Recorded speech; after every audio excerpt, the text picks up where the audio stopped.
Sveiki, kurį laiką nekėliau jokių maisto ar gėrimų darimo video, tai šiandien noriu pasidalinti labai paprastu receptu - sojoje marinuoti kiaušiniai.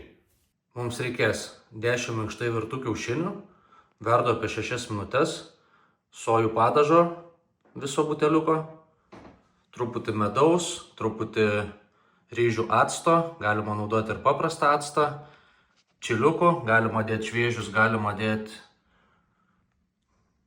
kaip prieskonius, granulės, kokių 4 skiltelių česnako, imbiero, lauro lapų ir skrudintų sezamo aliejaus.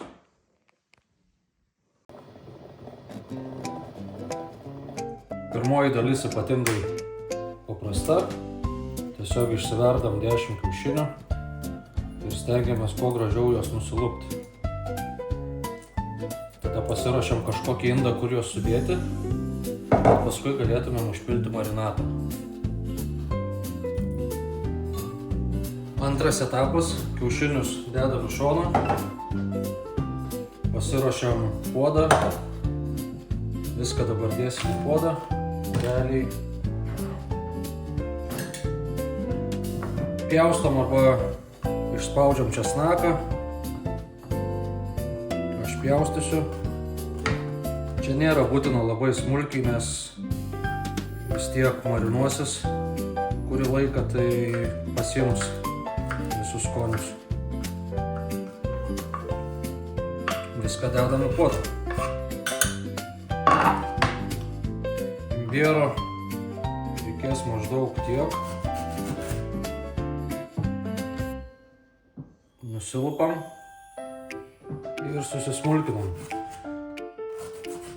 Šiaip keistas imbieras, truputį pamėlynavęs vienoje vietoje, tai nežinau ar geras, bet pirkau šviežią.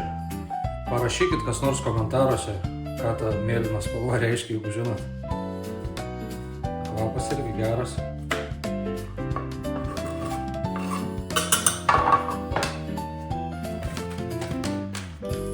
Lauro lapų poros užtenka.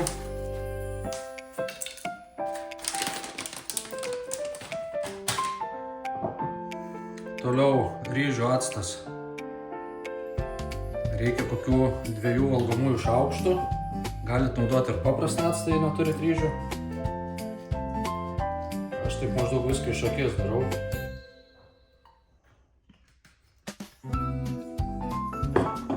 Sojų reikia apie 150 gramų, tai čia 160, visą buteliuką ir supilam.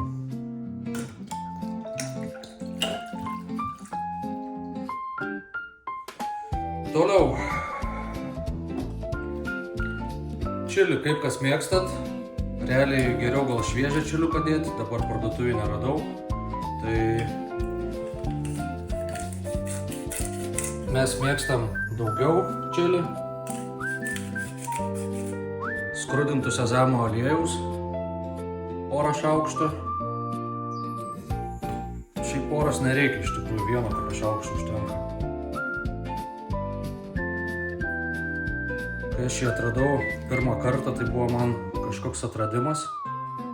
Kuminas, čili, česnakai, sezamo aliejus ir gauni labai skanų azijietišką skonį. Galima dėti visur realiai. Ir kokį šaukštą medaus. Tai va, dabar įpilam dar maždaug tiek pat vandens, kiek čia yra to skysčio. Galima daug labai nepilti, apie 150 ml. Ir viską virsim ant lėtos ugnies. Jau dabar kvapas labai skanus išties. Einam virti. Užvirti nėra būtina, svarbu, kad medus ištirptų. Šiaip kas neturit medaus, tai gali dėti arba rudąjį cukrų geriau, arba paprastą. Ieškau dabar to medaus. Na, dar yra. Na va, atrodo, medus ištirpo, neberandu aš jo. Tai truputį dar pakaitinu kad visi skoniai persipintų. Ir bus viskas antrame etape. Paskutinis etapas. Tiesiog atvėsinam kažkiek ir supilam ant kiaušinių.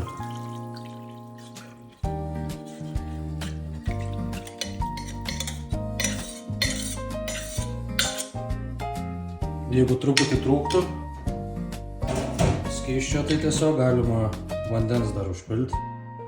Ir viskas. Kvapas labai skanus. Tikiuosi skaniai ir gausis. Paragavau truputį, tai ganėtinai aštriai gavosi. Dabar galima dėti dangtelį, galima nedėti, bet pažiūrėkit, kad būtų jau kambario temperatūros. Dedam į šaldytuvą ir rytoj galėsim valgyti. Realiai reikia, kad pasimarinuotų kokį 12 valandų, galima truputį ilgiau, bet per daug irgi nelaikykit. Tai dabar įdėsiu šaldytuvą ir rytoj ragausime. Praeina 12 valandų. Testavimo laikas.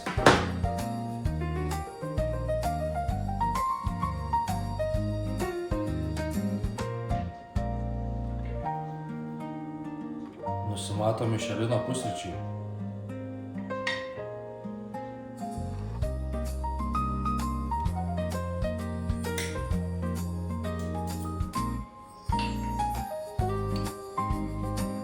Kaip matote, dar gali ir toliau marinuotis.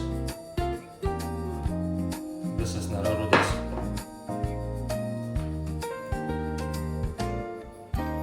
Skanu.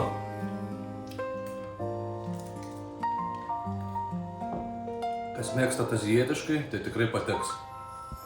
Tai toks paprastas ir skanus receptėlis. Tikiuosi patiks ir jums. O dabar sakau iki ir susitiksime kitose video. Jau tikriausiai kelionė.